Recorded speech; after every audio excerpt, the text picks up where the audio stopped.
Well, Matt, thank you so much for being on this podcast. Thank you very much for having me. It's very nice to be asked. Yeah. I really wanted you as a guest because I think you have so much to offer in terms of background and experience that I'm thrilled to have you here. My first question would be about leadership. You have been working in the leadership space for several decades now. Have you observed any changes regarding the demands on leaders by their stakeholders? Have their role changed? Have they become, heavier, more intensive? Can you tell me a little bit how you see that? That's a great question. I do think things have changed. I suppose there are things that haven't changed and things that have. So I'm going to start with a favorite quotation because it's a frame that we might come back to later in the conversation. There's a guy called Edward O. Wilson, who's a sociobiologist American, who made a sort of famous comment in a debate at Harvard that the real problem of humanity is the following: we have Paleolithic emotions, medieval institutions, and godlike technology. And I've been thinking a lot about those three over the last few years, and some of that, of course, therefore means hasn't changed at all. The Paleolithic emotions haven't really developed very much. We're still pretty much the Mark I Homo sapiens. We haven't evolved significantly in arguably tens of thousands of years. We've evolved to live in relatively small groups. We're very interested in dominance hierarchies. We're very interested in things that animals are interested in, eating and having sex and reproducing ourselves. We're interested in winning fights or avoiding fights, and all these kind of fairly basic things are still going on for modern humankind, however sophisticated the environment they're in. And we've evolved various institutions to manage and, I suppose, constrain power that are more sophisticated than just who's the biggest, strongest person in the pack. Yeah. But those sophisticated institutions have largely evolved in, you start in ancient times, you come through democratic Athens and Rome and the Western canon, and there are other civilizations as well who are very remarkable as well, all the way through medieval times. And a lot of what we now know as the institutions that constrain and manage power were developed in medieval through to the 19th and 20th centuries. But arguably there's still a lot to go there, because the thing that's changed non-linear way is technology, and that continues to be interesting. So as a leader, the situation you're in has changed because technology's changed. It's made it a much more immediate, that people know what's going on. Communication is much easier. It's much more democratic, actually, the access to power. So newspapers used to be owned by a small number of people. If you could get to them, you could stop things being in the papers. Well, good luck sitting on a news story these days that people are largely aware of. It's going to be all over Twitter or all over the blogosphere, whatever it is. So that creates a whole new dynamic. And the pace at which news stories come about, I think, is one of the key things for many leaders I'm working with on dealing with problems and issues. Nevertheless, because the world's a more complex place, or they're dealing with bigger and bigger institutions themselves, the global multinationals are larger and more complex than they ever were. That means decision-making in that sense ought to take longer, because you need to think about things more deeply and understand the ramifications of a decision. Yeah. So those two things are going in different directions. So for me, there's lots of ways of answering the question. Some things are eternal.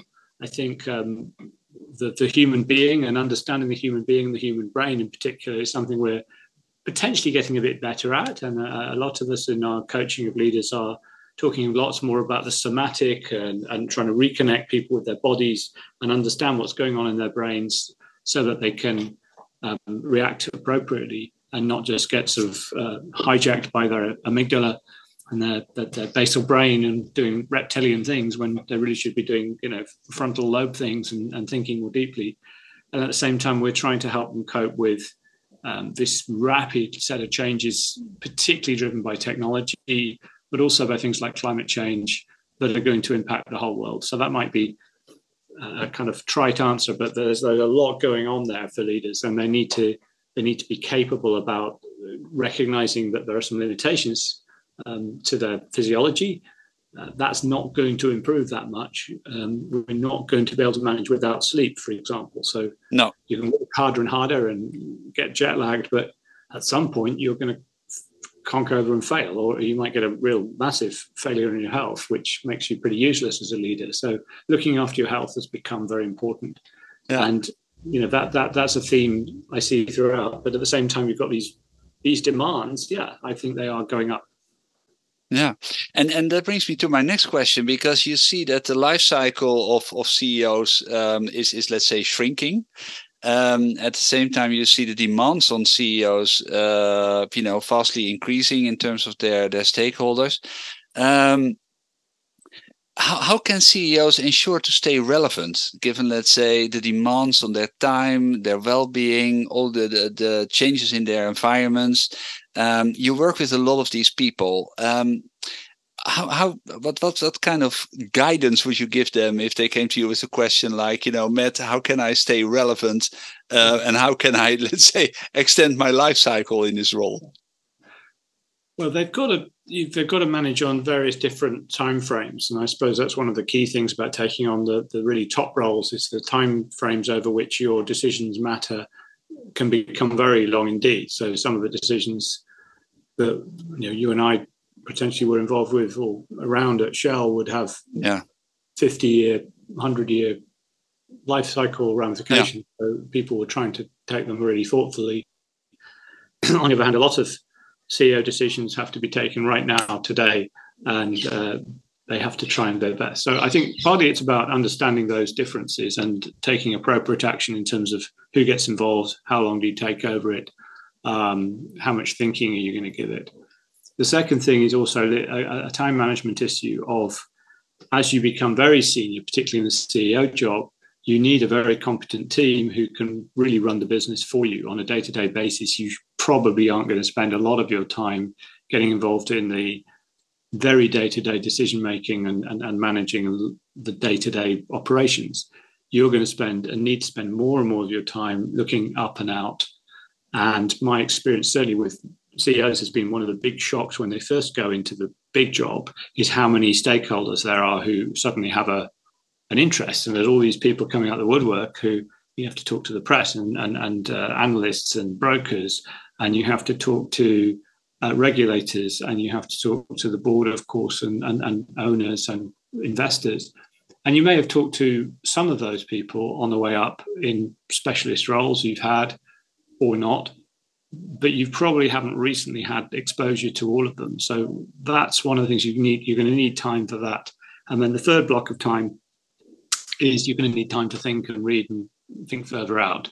So that's the one that always they're complaining they don't have enough time for, and how do I do it? And maybe they can do it on holiday in the summer or Christmas. Yeah, they take a stack of books with them and suddenly be completely up to date again. Yeah, and that's it. They're that kind of person. I'm not all CEOs are alike, are they? But I think all CEOs need to spend some of their time on this stuff, even if they don't naturally like doing it. So thinking about what's going to disrupt your business, thinking a bit ahead about how business is changing. And it could be lots of different aspects. It might be educating yourself about diversity or trans issues. It might be becoming more au fait with AI and how it's going to impact your business. It might be thinking ahead around what is the impact of the Ukraine war going to be on my supply chain in 18 months' time. That is strategic leadership, and that is not something you can just put in a box. But you have to have a mindset around it. You have to put some time in for it, and you're going to have to decide to have some meetings about it. And that means not having meetings about something else, like how many widgets did we produce yesterday, and do I like the quality of the widgets we produced yesterday? You want your team to be able to deal with that more than you do, or you're going to get dragged down into that, and you won't spend any time on the other stuff. Yeah. You also, let's say, work a lot with executives that step up to, as we say in parts of Europe, supervisory board roles, right? More statutory type of director roles.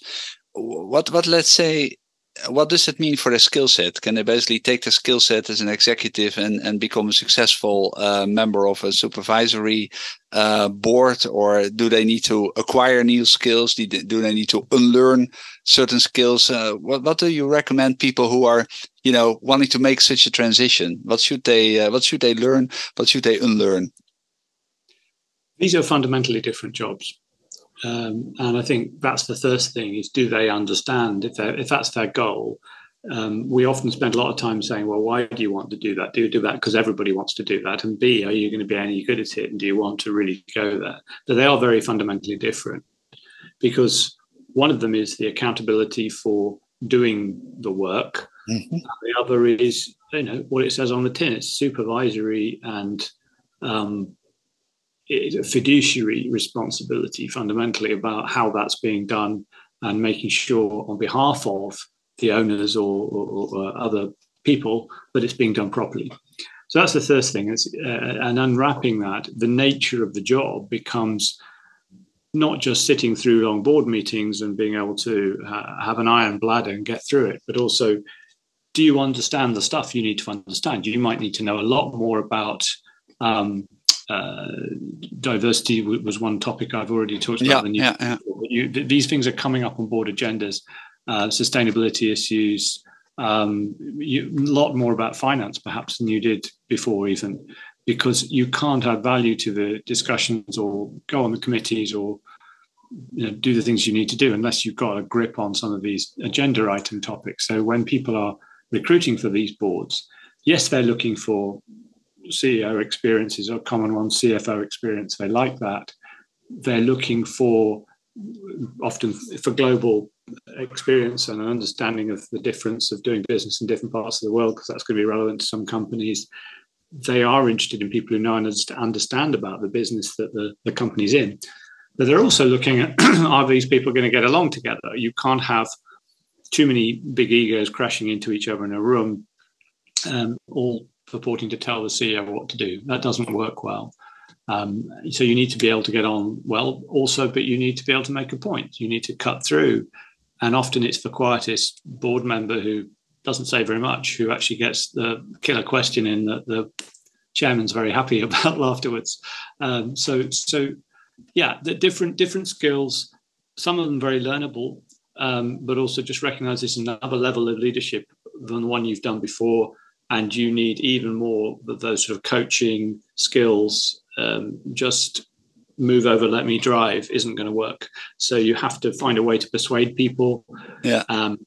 I talked to a board member the other day who was saying, I finally persuaded the CEO to do X, and he's finally taken my advice. And it's a kind of taken 6 months or something. Whereas if it was straight command decision, that would be different. And it's just not like that. No, but I think it's also difficult for a lot of executives, because they are used to be in the driving seat. They're used to take decisions. They might have, some quick pattern recognition, like this is exactly what I went through 6.5 years ago when this happened. Yeah.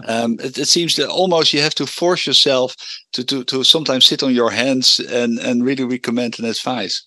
Yeah, it'll depend on the situation. And sometimes that's exactly why you want them on the board, because you might say, actually, this is if you have a cyber attack, and you've got somebody on the board who had one in their job, last year, that's really helpful, because they'll give you really good advice on what to do and not to do, and make sure you get things done in the right order. Yeah. But the CEOs I coach are often frustrated, I guess, if the board has too many current and recent CEOs. There's a sort of mindset there isn't always quite the right one for, they are, as you say, wanting to get their screwdriver out of the pocket and come in help a bit too much sometimes, and that's not what they need. No.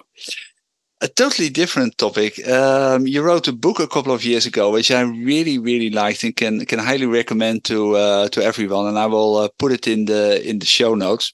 Thank you. And it was called Pariahs, and it's about organizations whose reputations get tarnished by scandals. And in the book, you have a wonderful life cycle model going from genesis to hubris, crisis, nemesis, and metamorphosis. Could you perhaps describe this cycle to listeners of the podcast? Yeah, I hope it's intelligible. I mean, I look on it now. It's a few years since I wrote the book. I look back and go, it's quite. Is it too complicated? But I hope people will follow along. So that the idea was there were certain conditions that seemed to have been in place that had led to a lot of the problems and scandals and issues that I was seeing and had in some cases had to be involved in dealing with in places I'd worked.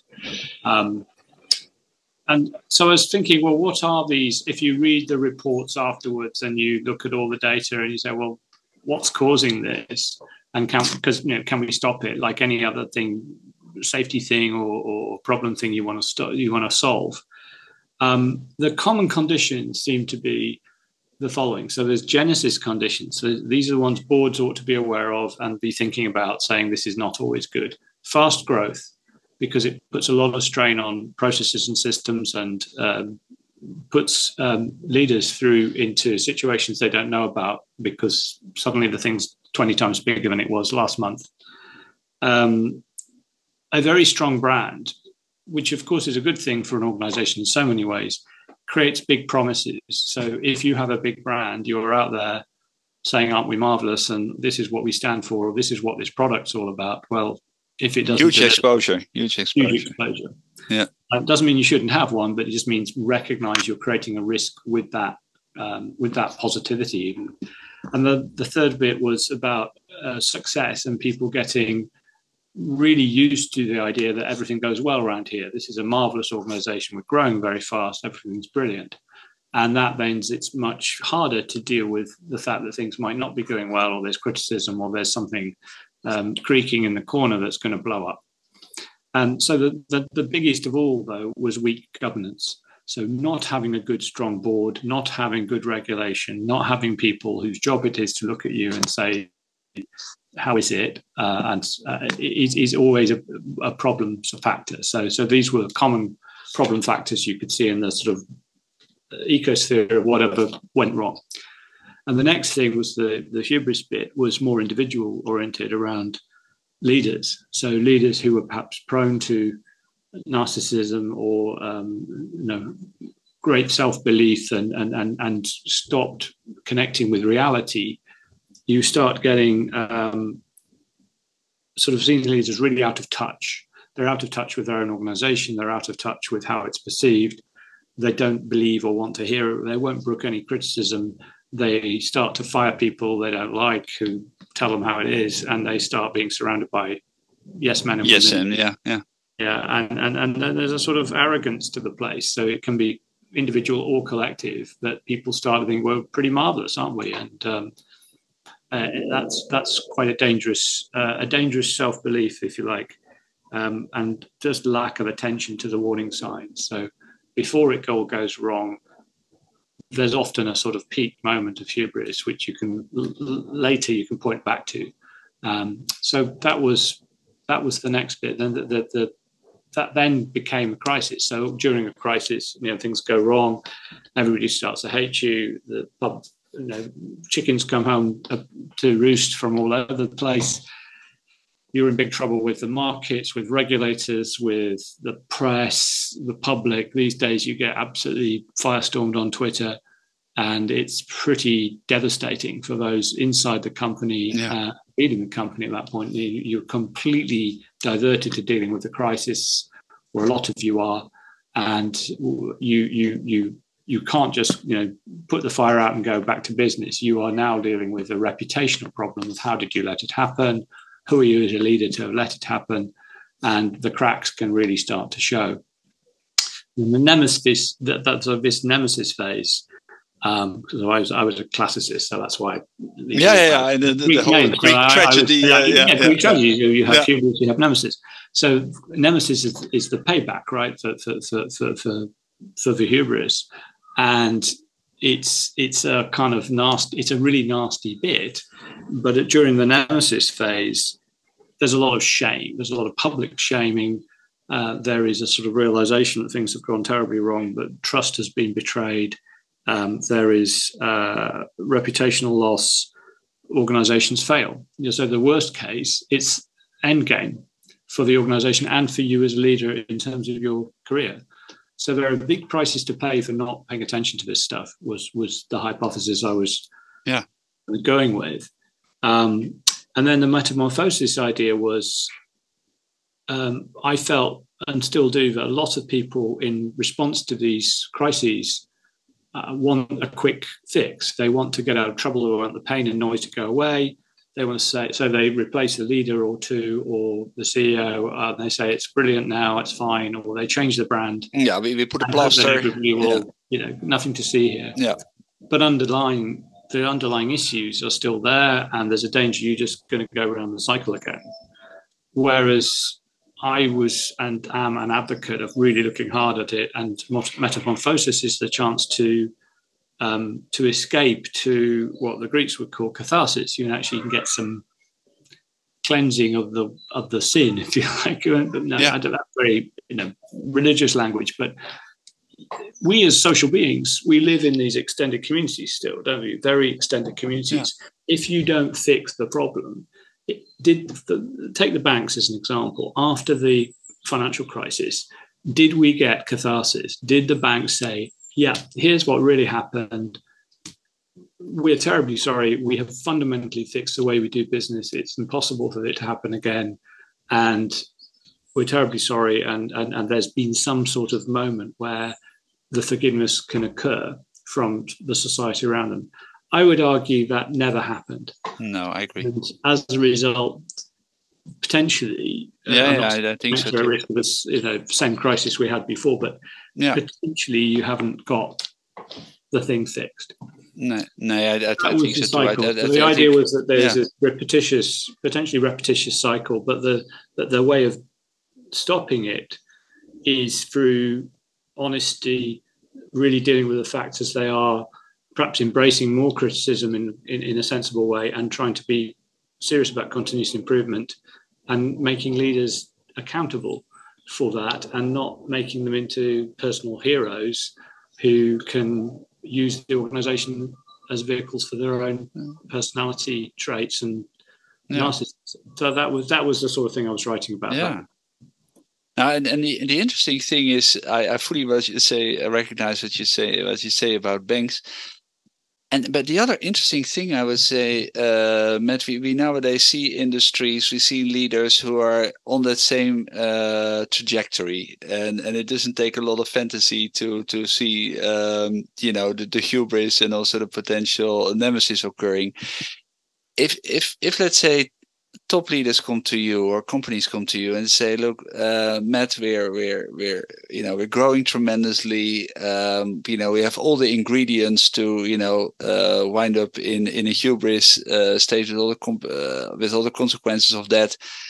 What should we put in place in order to, correct it? Are there mechanisms we can put in place? Are there the things we need to do as an organization to prevent ourselves from, becoming, almost too arrogant and making the same mistakes that companies did that are mentioned in your book? Well, first off, if you ask that question, you're on the road to something, aren't you? You have to have some healthy self-reflection. Just having some awareness that it could happen to you is one of the things I recommend to people. It's like, just recognize that reality. It could happen to you. So why might it happen? And indeed, almost assume it will happen. And we've seen similar issues recently with sort of cyber security.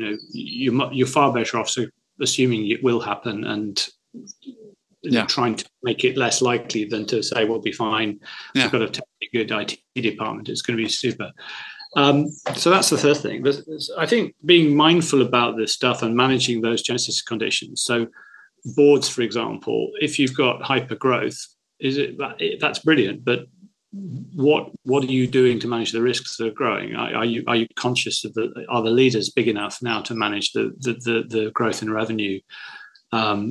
At what point are you going to need bigger premises? At what point are you going to need to change the way you operate? Because everybody used to know stuff because there were 20 of you around a table, and now there's 500 of you. Some of them abroad, and I think purpose and values are very important. I don't think they're a panacea. So there's lots of companies with purpose and values who've gone down the tubes, and there are quite a few that don't ever have anything explicit to say about them, but are extremely effective and well defended. But I do think if you're going to have a purpose and values, then make sure people really understand them and make sure they're well embedded into the whole way the company operates. Yeah. I think the third one is monitoring status quite broadly. So having lots of sort of microphones in the organization, having a culture that's really quite unfriendly to hubris, which means valuing everybody's opinion. It's a remarkable overlap with inclusion, high inclusion culture. So the good news is if you were doing things on D&I that you should have been doing, you're probably going to be doing things that are, broadly speaking, unfriendly to hubris, because you should be getting more people's opinion in a room. You should be having teams that have a broader perspective. You should be getting it possible for people to speak up and say, no, that what you did as a leader, that wasn't right. I don't like the way that was done. So those are a few kind of thoughts, but I think more pointedly, boards can do a lot about the way they assess leaders. They should be looking for perhaps at-risk personality types. I think there's a case to be made for making, I would say this, wouldn't I? But I think coaching is very important because it's an opportunity to be with somebody who can challenge you or help you challenge yourself. Some boards are even doing things where they sort of have a bit of an annual hubris test as part of the performance management process for leaders. So there's at least one board where the chair likes to do that and sort of is asking questions which are, has this person got more egotistical? Are they listening? So the questions you put in employee surveys, the questions you line up around performance, how the board manage their own performance review, it all kind of could align about, if you believe this stuff, you could have an unfriendly culture for hubris. And I think that there's quite a lot of different things. I'll stop now, but there's lots of things you can do. Yeah, I think that is extremely practical.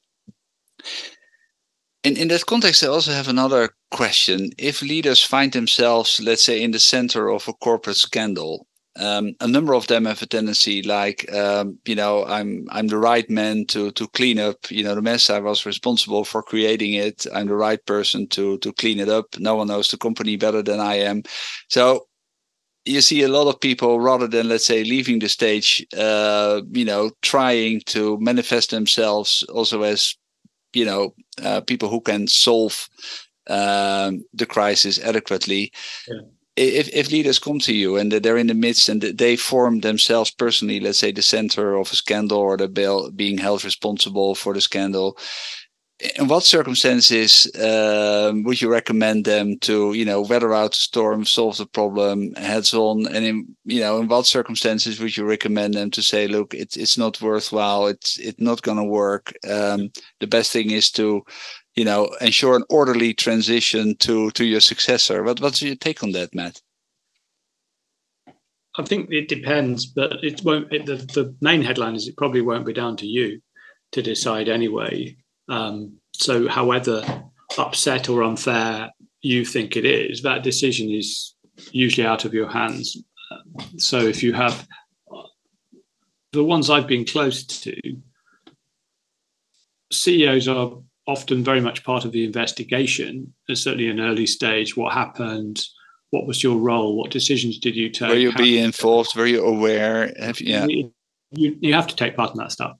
But there's all sorts of legal stuff going on, and you even then they're sort of needing to be thinking about, okay, this could be the end of my time in this, and often is now.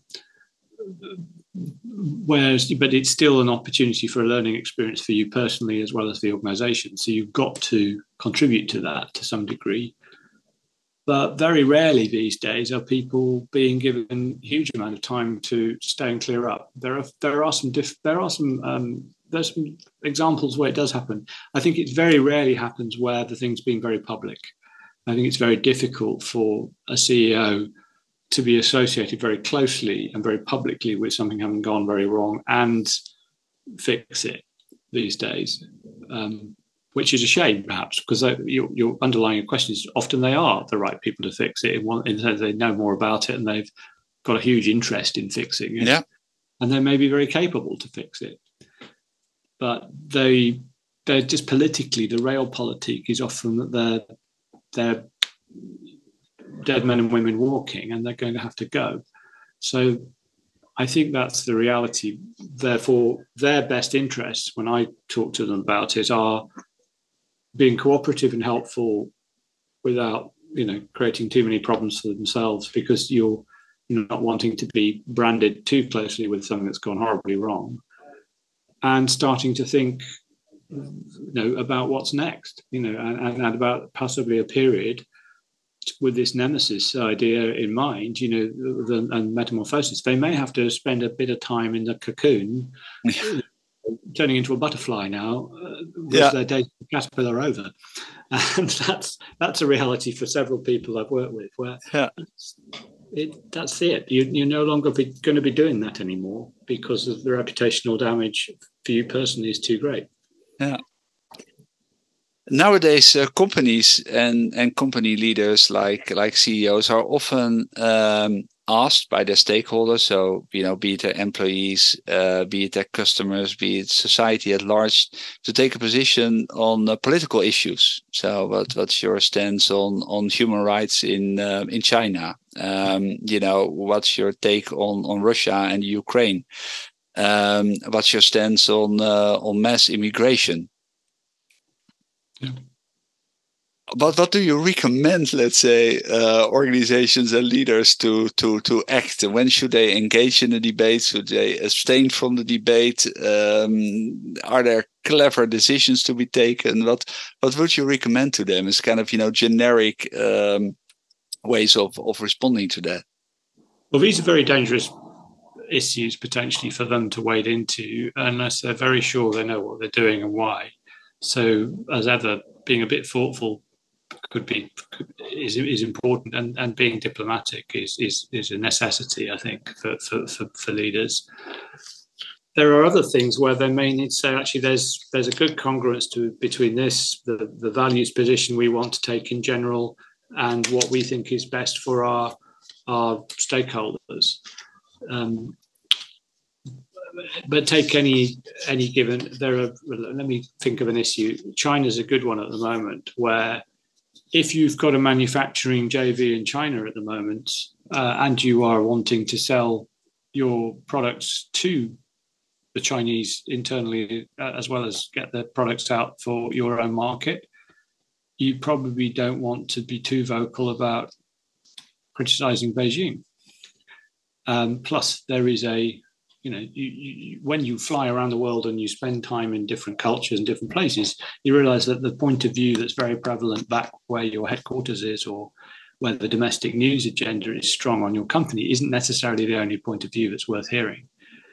So anybody who's worked in multinationals and spent a lot of time in different bits of them realizes the HQ view is not the only view that matters in the world, and there are other opinions on a lot of matters. Yeah. So I think you've got to decide as a corporate, and this is a board level decision really, what are views we hold corporately and we're prepared to stick out the consequences around the world. Like it might be, we believe in health and safety, and we're going to have health and safety standards that are just as high in Gabon as they are in the Netherlands. Yeah. On the other hand, you see people getting very tied up in knots about some other issues, and it could be gays in Uganda, or it could be what's our view about the threat that the Chinese are posing to Taiwan or on our supply chains. And these are not simple questions. I think CEOs need to be very thoughtful about why are they having a point of view? Why are they speaking out? Are they doing so because that's very important to the company and it's their job? Yeah. And not falling into the trap of becoming narcissistic about it and saying, because I have this platform, I am a celeb, therefore I'm going to talk about everything that I think. And that's not, people think that's authentic leadership, but I don't think it's that simple. I think you are always on stage playing a role as a CEO, and your job is to do that effectively for your stakeholders and your owners and your board and your employees and your customers. And it is not your job necessarily to let out all of your feelings, all of the things you think, just because you've got this opportunity. And usually when you do, it's the beginning of the end. So yeah, you got to be quite careful with that stuff. On the other hand, I think there is an important place for principled leadership, and those who can do it and do it consistently, and their boards are fully with them, it can be very effective indeed. And that's how sometimes how change happens. So I'm not advocating that leaders shouldn't do it. I think that's silly, but they just need to think why they're doing it and be very clear and think through the ramifications. You know, we've seen some interesting stuff going on in the culture wars recently in the States, where people have, I don't know whether Bud Light is or isn't happy with what's happened with their product over there, for example, but they've, you know, aligning yourself very strongly with the trans community has had an impact economically on your product and its sales in other markets. And is that what you wanted? Are you happy to live with that? yeah.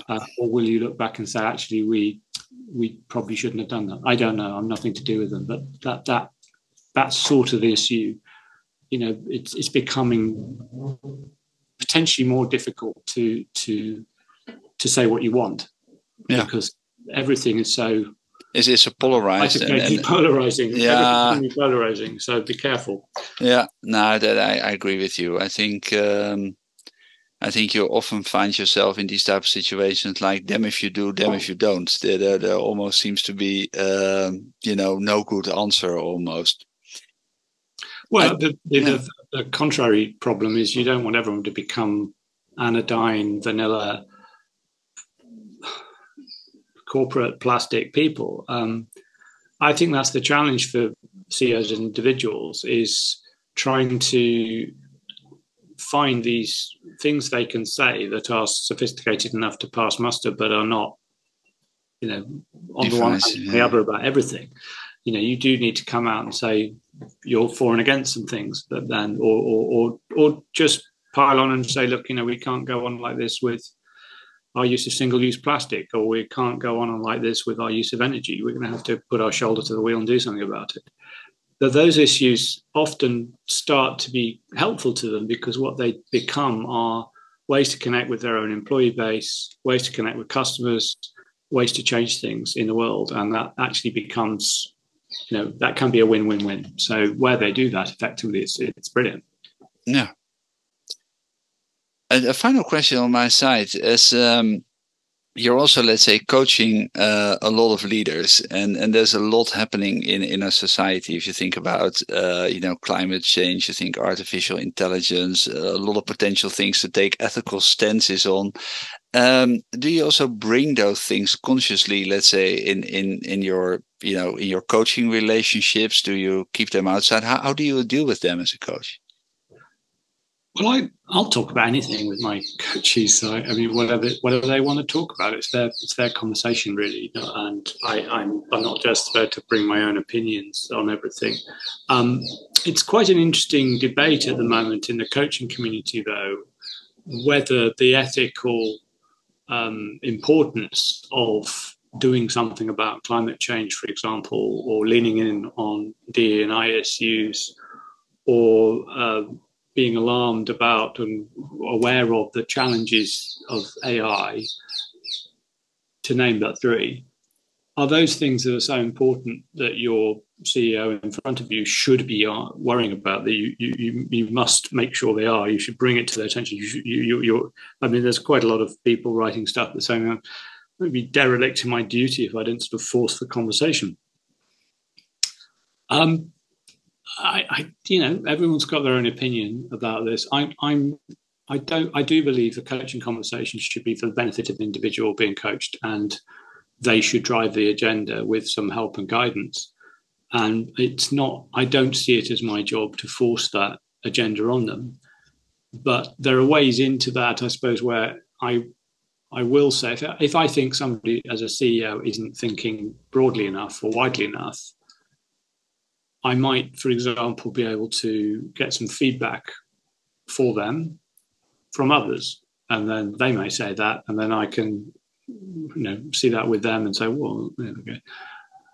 But I think you've got to be very careful. If you bring your own agenda in too much as a coach, you're not coaching at all. And of course, I'm not just a coach. We are advising people and mentoring them to some degree. And I think that's a different thing from coaching in its pure sense. So as a coach, I'm really against it. As an advisor, I think you need to watch it. And yeah, as part of your duty. You know, there's the same trap as I talked about. And it's not your narcissism to, you know, talk about things you want to talk about. It shouldn't be dominating their conversation. Thank you, Matt. We discussed a number of topics in this podcast. Yeah. Are there any final thoughts from your side? For instance, on leadership. Yeah, I had one I wanted to just say something about, which I suppose lies again at the heart of everything I've done for the last 20 years or so. Because I'm privileged enough to work alongside some pretty powerful people and important jobs, I don't think they should get an easy ride. I don't think we should not be critical of them. I don't think we should never expect more of them, because they are so lucky to be there, and you're generally, well paid and all these other things that everyone will tell you. But I am concerned at the sheer lack of compassion that some people have for people in senior life. These are very difficult jobs. They take a lot out of the person. They are very hard on them, their family, their friends.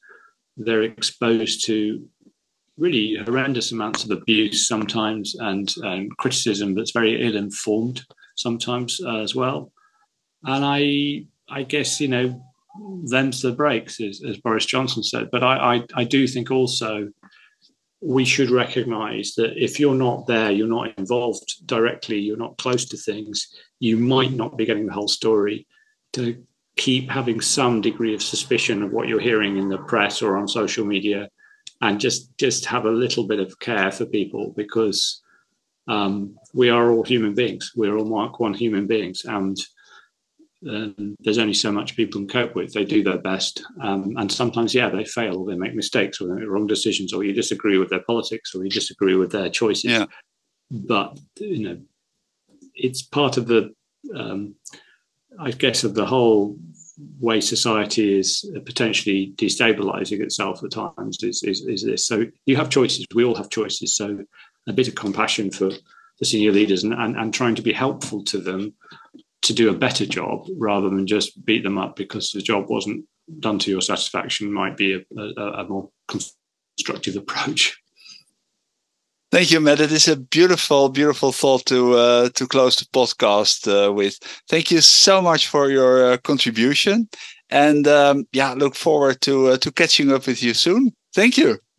Me too, and thank you. It's been a delightful conversation, and thank you for inviting me on. And look forward to seeing you soon. Thank you very much. Bye bye. Bye.